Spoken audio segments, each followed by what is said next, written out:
तर सुरुवातीच्या काळात सर्व भूप्रदेश एकच वैश्विक खंड होते, हे लक्षात घ्या. जे साधारण सूर्याची निर्मिती जर आपण बघू तर ती झाली 11 बिलियन वर्षापूर्वी. ओके, 1 बिलियन म्हणजे जवळपास 10⁹ ओके, 100 कोटी इतकं. त्यामधील सूर्य आता जवळपास त्याचं सध्याचं जे वय आहे, सध्याची जे वय आहे सूर्याचे, ते आहे 5.5 बिलियन. म्हणजे त्याचं अर्ध आयुष्य संपलेलं आहे आणि अर्ध उरलेलं आहे. पृथ्वीची निर्मिती झाली साधारण 4.6 बिलियन इयर्स अगोदर. ओके, जे सरासरी जर मनाचं काम पडलं तर 4600 दशलक्ष वर्षापूर्वी पृथ्वीची निर्मिती झाली. ओके, आणि त्यावेळेस पृथ्वी हा एक तप्त गोळा होता असं मानण्यात येते. हळूहळू तो गोळा थंड होत गेला आणि त्यापासून आपल्याला पृथ्वी मिळाली, जी आज जसा आकार आहे तसा आकार त्यावेळेस नव्हता. ओके, आणि त्यावेळेस संपूर्ण पृथ्वीवरतं एकच भूखंड होता ज्याला नाव देण्यात आलं होतं पॅन्जिया. त्याला एकच नाव देण्यात आलं होतं पॅन्जिया.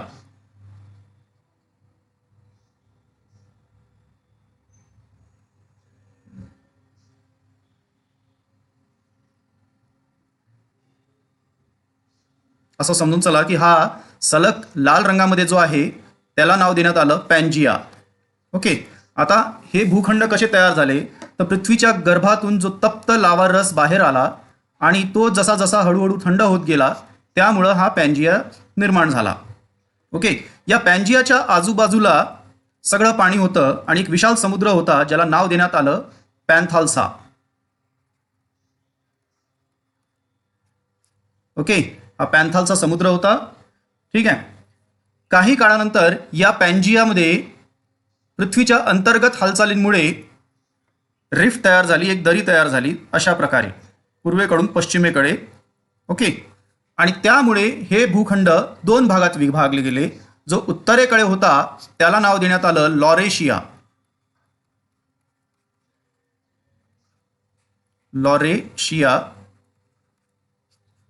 आणि जो दक्षिणेकडील भूखंड होता हा पूर्ण, याला नाव देण्यात आलं गोंडवाना. ओके, तो उत्तरेकडील लॉरेशिया भूमी आणि दक्षिणेकडील गोंडवाना भूमी हे वेगवेगळे झाले या तेथिस समुद्रामुळे. इथे तेथिस समुद्र, यामुळे हे दोन्ही वेगवेगळे झाले. ओके, तर लॉरेशिया म्हणजे काय तर आजच्या काळामध्ये इकडला, त्यावेळेस याला नाव देण्यात आलं होतं युरोपला युरेशिया, अधिक हा इकडचा प्रदेश आजचा एशिया किंवा आशिया. लॉरेशिया म्हणजे Europe plus Asia. I am extremely sorry, इथं चूक झालं माझं. ओके, लॉरेशिया म्हणजे युरोप अधिक आशिया.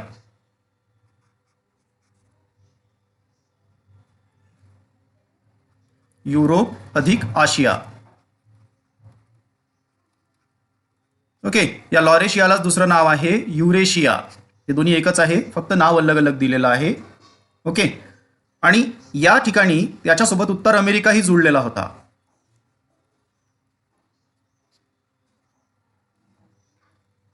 मी पुन्हा दुसरी डायग्राम काढतो. तर अशासारखं समजून घ्या. हा उत्तरेकडला झाला लॉरेशिया.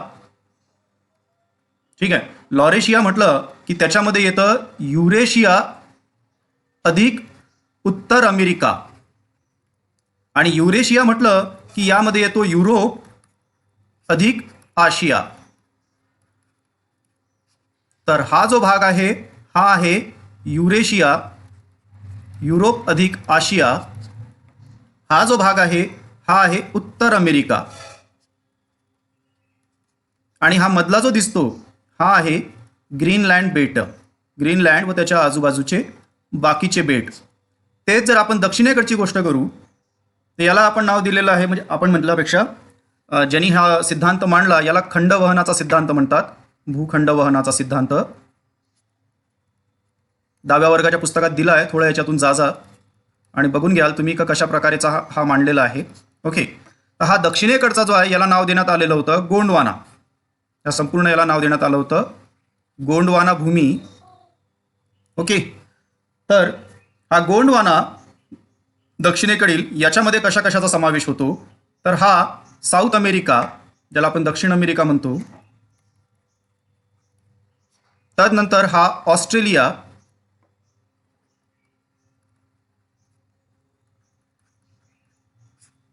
या ठिकाणी छोटासा जो दिसतो हा आहे भारतीय द्वीपकल्पीय पठार.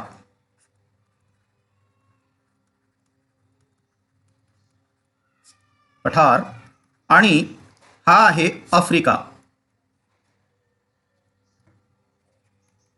खंड. तर आपला भारतीय द्वीपकल्पीय पठार आफ्रिका खंडाच्या दक्षिण टोकाला लागलेला होता. ओके, तर हे अशा प्रकारे सोबतच इथला अंटार्क्टिका पण याला लागलेला होता, इथचा अंटार्क्टिका.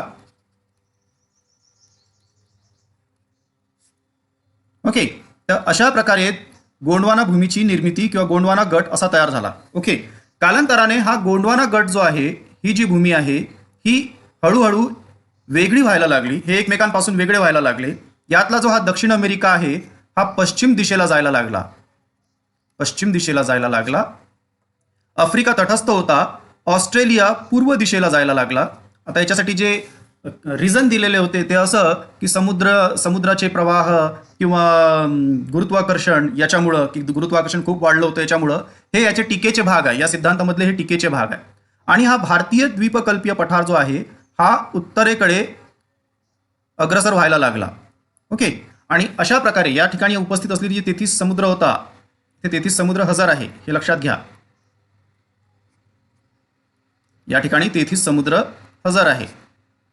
ओके, तर असं म्हटलं जाते की गोंडवाना भूभागापासून अलग झाल्यावर इंडो ऑस्ट्रेलियन भूपट्टा, हा इंडो आणि ऑस्ट्रेलियन भूपट्टा हा उत्तर व पूर्व दिशेने वाहत जाताना युरेशियाच्या मोठ्या भूपट्ट्याशी याची टक्कर झाली. आता जरा रचना समजून घ्या की कशा प्रकारे तयार झालेले, कशा प्रकारचं होत आहे. या ठिकाणी या पॉइंटला कुठल्या प्रकारे होत आहे आपण ते बघणार आहोत. ओके, तर हा युरेशिया एक मोठा भूखंड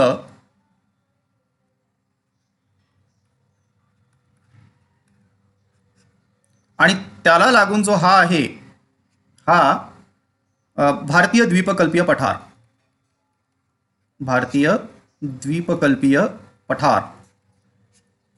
ओके, आणि या ठिकाणी होता 33 समुद्राचा गाळ. हा 33 समुद्र त्याचा गाळ म्हणतोय मी. ओके, गाळाचे संचयन कशाचे? 33 समुद्राचे. आता हा जो भारतीय द्वीपकल्पीय पठार आहे हा याच्या तुलनेमध्ये जाडीचा आणि छोटासा तुकडा आहे. तर हा एक सलग तुकडा आहे. त्यासमोर हा भारतीय द्वीपकल्पीय पठाराचा तुकडा एक अतिशय छोटा दिसतो. ओके, तर याच्या गाळापाशी जे संचयन झालं त्यामधून अलग अलग प्रकारचे खडक तयार झाले या ठिकाणी. ओके, इथे खडके तयार झाले. फॉर एक्झाम्पल आपण जर म्हणू तर सगळ्यात वरती जे खडक तयार झालेले होते ते होते स्तरित खडक. आणि हे सगळे जे आच्छादलेले होते, जसं मी तुम्हाला सगळ्यात पहिल्या लेक्चरमध्ये सांगितलं, याच्या अगोदरच्या लेक्चरमध्ये भूगर्भीय निर्मितीच्या बाबतीत, महाराष्ट्राची भूगर्भीय निर्मिती, त्यावेळेस तुम्हाला मी एक खडक सांगितला होता, आर्कियन प्रकारचा खडक. तो आर्कियन प्रकारचा खडक सर्वात खाली, त्याच्यावर हे सगळे भूखंड वसलेले आहेत. हा सर्वात पुरातन खडक किंवा आर्कियन ज्याला म्हटलं जाते. याची निर्मिती मी तुम्हाला तिथे एक्सप्लेन केलेली आहे की ती अग्नीपासूनच झालेली आहे. म्हणजे तप्त लावारस थंड होऊन त्यापासून हे आर्कियन खडक तयार झाले. तर त्यावर लागून असलेला जो खडक आहे त्याला आपण म्हणतो अग्निजन्य खडक. हा आर्कियन खडक, त्यावर अग्निजन्य खडक. आणि हा अग्निजन्य खडक जो आहे हा स्तरित आणि अग्निजन्याच्या मधात या ठिकाणी तयार झाले रूपांतरित खडक. आपण खडक हा एक सेपरेट टॉपिक घेणार आहोत. त्यात आपण फरक बघू का हे कुठल्या कुठल्या प्रकारचे आहे. याला म्हटलं जाते रूपांतरित खडक. म्हणजे स्तर लक्षात घ्या तुम्ही कशा कशा प्रकारे आहे. सर्वात वरतं स्तरित किंवा जलजन्य खडक, स्तरित, त्यानंतर रूपांतरित, त्यानंतर अग्निजन्य आणि सर्वात खाली आर्कियन किंवा पुराणा खडक. ओके, तर ही याची वरून खाली जातानाची रचना आहे. प्रश्न येऊ शकतो याच्यावरती की आपण पृथ्वीच्या खाली जसं जसं जात आहे त्या प्रकारे कुठले कुठले खडक सगळ्यात क्रमवारपणे लागतील. ओके, इथेच एक मुद्दा मी सांगून ठेवतो तुम्हाला की सहसा जितकेही मोठे पर्वत आहेत ते जे तरुण पर्वतरांगा आहेत तरुणवाले ते आहेत बनलेले स्तरित खडकाचे. जितकी जास्त उंची तितका तो स्तरित खडकाचा बनलेला तरुण पर्वतरांग याची. ओके. त्यानंतर रूपांतरित खडक हा काही पर्वत असे आहेत जे तरुण आहेत त्याच्यापासूनही बनलेले आहेत, तरुणमध्येही आढळतं. आणि वृद्ध आपण ज्याला म्हणू किंवा वृद्ध म्हटल्यापेक्षा मॅच्युअर्ड फेज ज्याला म्हटलं जाते, प्रौढ अवस्था. ओके. तर प्रौढ आणि तरुण यांच्यामध्ये रूपांतरित खडक आढळतात. उदाहरणार्थ हिमालय. ओके. आणि फक्त प्रौढमध्ये आढळणारा अग्निजन्य आणि प्रौढ आपलं रूपांतरित हे आपल्याला उदाहरण सापडते याचं. त्याच्यामधलं कशामधलं राजस्थानमधली जी रांग आहे, काय बरंचसं नाव आहे तिचं, अरावली. अरावली जी रांग आहे ही रूपांतरित आणि अग्निजन्याची मिळून बनलेली आहे. तर आता अंतर्गत हालचालींमुळे भारतीय द्वीपकल्पीय पठार हा युरेशियन पठारावर आदळू लागला. पण या दरम्यान इथे तेथीस समुद्राचा जो गाळ होता किंवा जे खडक तयार झाले तेथीस समुद्राच्या तळाशी, ओके, तर त्यांच्यावर दाब येऊन त्यांच्यावर फोल्ड तयार व्हायला लागल्या, वळ्या पडायला लागल्या, अशा घड्या पडायला लागल्या. आणि या घडीतून निर्मिती झाली हिमालय पर्वतरांगाची. तर हा पहिले द्वीपकल्पीय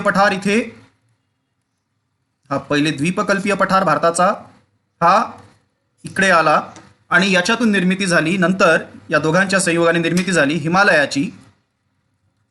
हिमालय हा वली पर्वत म्हटलं जातं कारण हा अशा प्रकारे वळ्या पळू पळू तयार झाला. ओके. मग या हिमालयाच्या वरून आणि पठारावरून काही नद्या वाहत होत्या. तेथीस समुद्र इथून गायब झाला असं म्हटलं जाते का त्यांनी नद्यांचं स्वरूप घेतलं आणि या इथे दरी दिसतंय छोटी एक, या दरीमध्ये त्या गाळाचं संचयन व्हायला लागलं दोन्ही नद्यांचं. हे पठारावरून येणारी नदी आणि हे हिमालयावरून वाहणारी नदी यांच्या गाळाचे संचयन इथं व्हायला लागले आणि यातून निर्माण झालं उत्तर भारतीय महामैदान.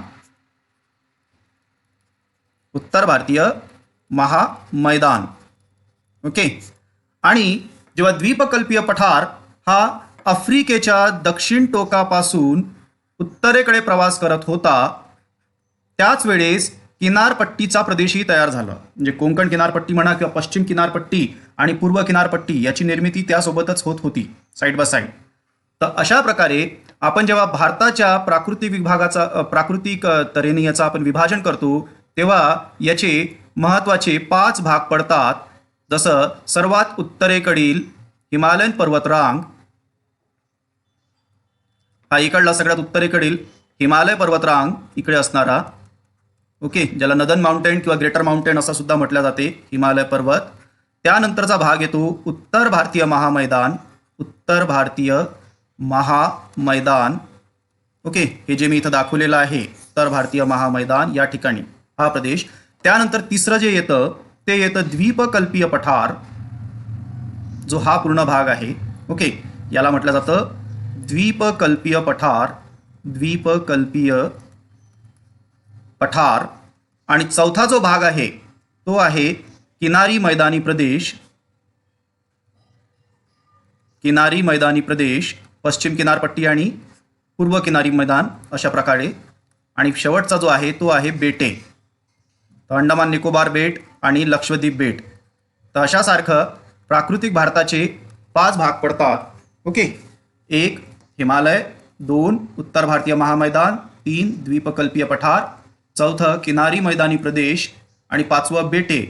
सौदीमध्ये मला वाटते 5 दिलेले आहे, पण पुस्तकामध्ये स्टेट बोर्डच्या पुस्तकामध्ये 4 दिलेले आहे. हे दोन्ही संयुक्तपणे दिलेले आहे. जर प्रश्न आला की भारताचे प्राकृतिकरित्या किती भाग पडतात तर तुम्हाला स्टेट बोर्डचं उत्तर लिहायचं आहे. जर त्याच्यात 4 दिले असेल तर 4 आणि त्याच्यात जर 5 दिले असेल तर 5, कारण सौदी हे गव्हर्नमेंट ऑफ महाराष्ट्राचं पब्लिकेशन नाही. ओके. स्टेट बोर्डमध्ये जे उत्तर राहील तेच पहिले ग्राह्य धरण्यात येईल. लक्षात घ्या हा मुद्दा. तर अशा प्रकारे या आपल्या भारताची निर्मिती झाली.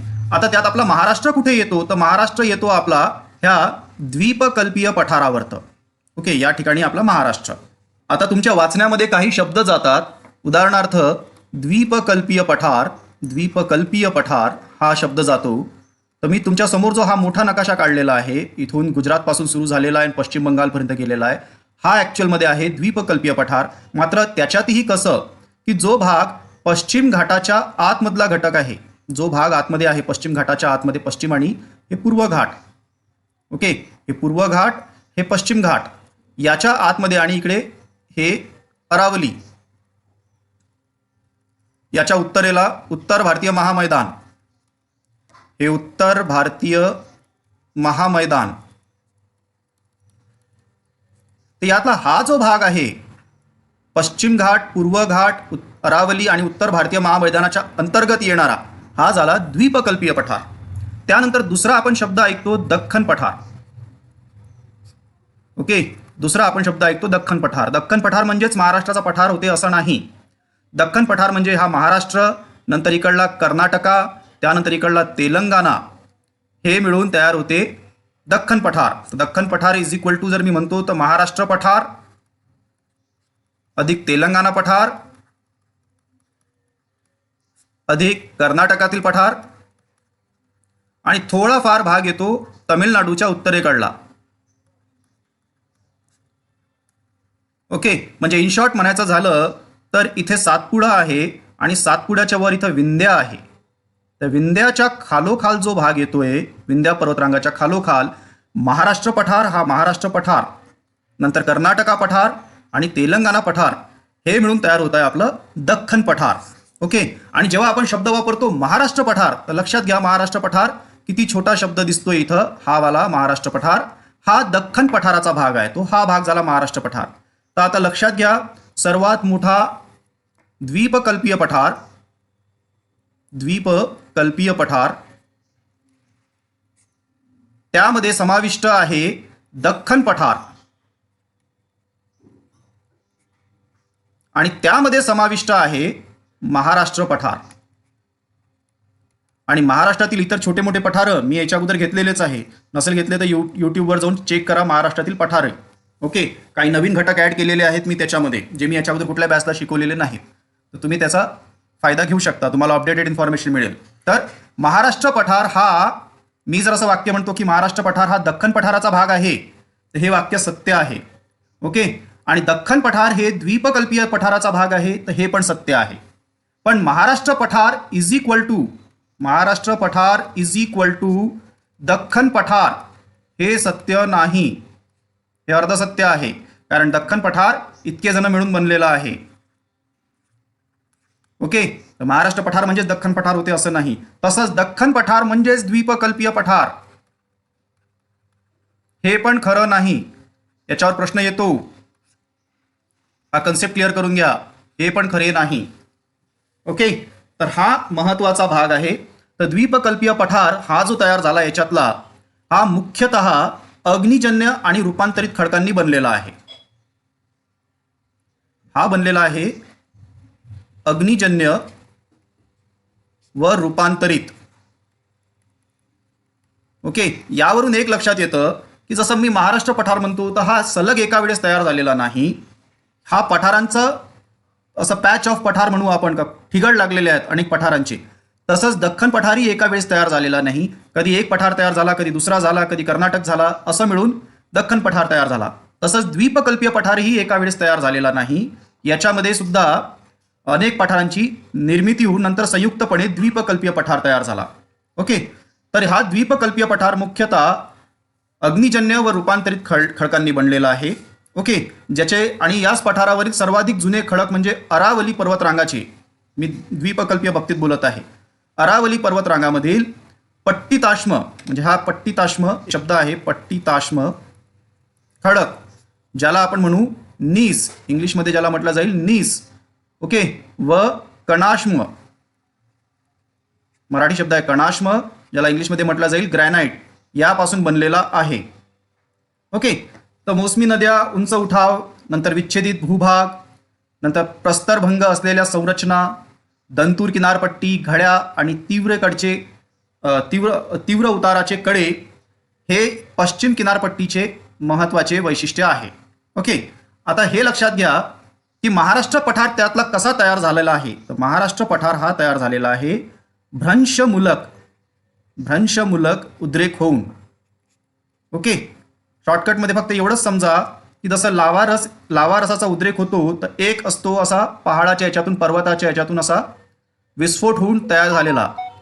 ओके, आणि मग नंतर तो लावा रस जेव्हा खाली येतो आणि मग थंडा होतो, तर अशा प्रकारे हे उद्रेक आहे. तर भ्रंशमूलक हा नाही, हा कोणीय स्वरूपाचा आहे. भ्रंशमूलक म्हणजे एक पठार इकडल्या बाजूनं, एक प्लेट इकडल्या बाजूनं, एक प्लेट इकडल्या बाजूनं, आणि यातून मग हळूहळू लावारस निघत आहे आणि तो वाहत जात आहे.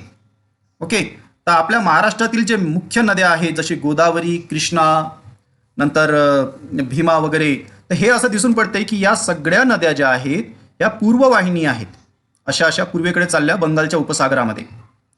ओके. उदाहरणार्थ हे गोदावरी आणि कृष्णा. तर यावरून हे समजतं की याचा उतार या बाजूला जास्त होता, पूर्वेकडे याचा उतार जास्त होता आणि इकडे चढाव होता. ठीक आहे. तर या ठिकाणी नंतर संचयन होऊन हळूच असं म्हटलं जाते की पश्चिम घाट किंवा सह्याद्री पर्वताची निर्मिती झाली. ओके. आणि याला लागूनच अरबी समुद्र होता, कोकणाचा पट्टा नव्हता. याला लागूनच अरबी समुद्र होता, कोकण किनारपट्टी नव्हती. तर हे सह्याद्री या ठिकाणी आणि या ठिकाणी तयार झालं पठार, महाराष्ट्र पठार. तर याचा उद्रेक झाला आहे. भ्रंशमूलक उद्रेकामुळे हा पठार निर्मिती झालेली आहे. असं म्हटलं जाते की साधारण त्याचा कालखंड दिलेला आहे की हा पठार जवळपास 60 दशलक्ष वर्षापूर्वी किंवा 65 दशलक्ष वर्षापूर्वी जशी हिमालयाची निर्मिती झाली, 65 दशलक्ष वर्षापूर्वी हिमालयाची निर्मिती झाली, त्या अगोदरच हा तयार झालेला होता. कारण हे लक्षात घ्या का हा भाग इकडे उत्तरेला चाललेला आहे आणि हा युरेशियाला शह देत आहे. त्यामुळे हा भाग पहिले तयार झालेला आहे भारताचा. द्वीपकल्पीय पठार पहिले तयार झालेला आहे. हिमालयाची निर्मिती 65 दशलक्षापूर्वी सुरू झाली आणि ती संपली साधारण 25 ते 30 दशलक्ष वर्षापूर्वी. ओके. आजचा जो हिमालय आपल्याला दिसत आहे हा 25 ते 30 दशलक्ष वर्षापूर्वी तयार झालेला आहे. त्यामुळे आपल्याला हे माहिती आहे की हा रिसेंटमध्ये फॉर्म झालेला आहे आणि द्वीपकल्पीय पठार हा पहिलेपासून होता. हा ओल्ड आहे, जुना आहे आणि हिमालय हा त्या हिशोबाने तरुण आहे. ओके. तर याच्यातला या द्वीपकल्पीय पठारामधील महाराष्ट्र पठार जो आहे याची निर्मिती साधारण 70 दशलक्ष वर्षापूर्वी झालेली म्हणतात. ओके. तर अशा प्रकारे महाराष्ट्रातील जो पठार आहे याची निर्मिती झाली. ओके. तर हा द्वीपकल्पीय पठार आपला 70 दशलक्ष वर्षापूर्वी तयार झाला. इथून जे खडकातून आपल्या याच्यातून जो लावारस बाहेर आला तो नंतर हळूहळू थंडा होत गेला आणि त्याच्यातून निर्मिती झाली बेसाल्ट खडकाची, ज्यामुळे महाराष्ट्र पठारावर काळी मृदा मिळते. ओके. तर हे बेसाल्ट खडकांपासून तयार झाल्यामुळे इथे आपल्याला काळी मृदा मिळते. आणि हेही लक्षात घ्या की महाराष्ट्र पठार किंवा द्वीपकल्पीय पठार हा गोंडवाना भूमीचा भाग होता. गोंडवाना भूमीचा भाग होता. त्यामुळे द्वीपकल्पीय पठार म्हणा किंवा महाराष्ट्र पठार दोन्हीही किंवा दख्खन पठार हे तिन्ही गोंडवाना कालीन आहे. ओके. तर इथे मी प्रयत्न केला आहे तुम्हाला हा टॉपिक व्यवस्थित समजून सांगण्याचा. ओके. काही राहिलं असेल तर आपण पुढच्या लेक्चरमध्ये अजून बघू.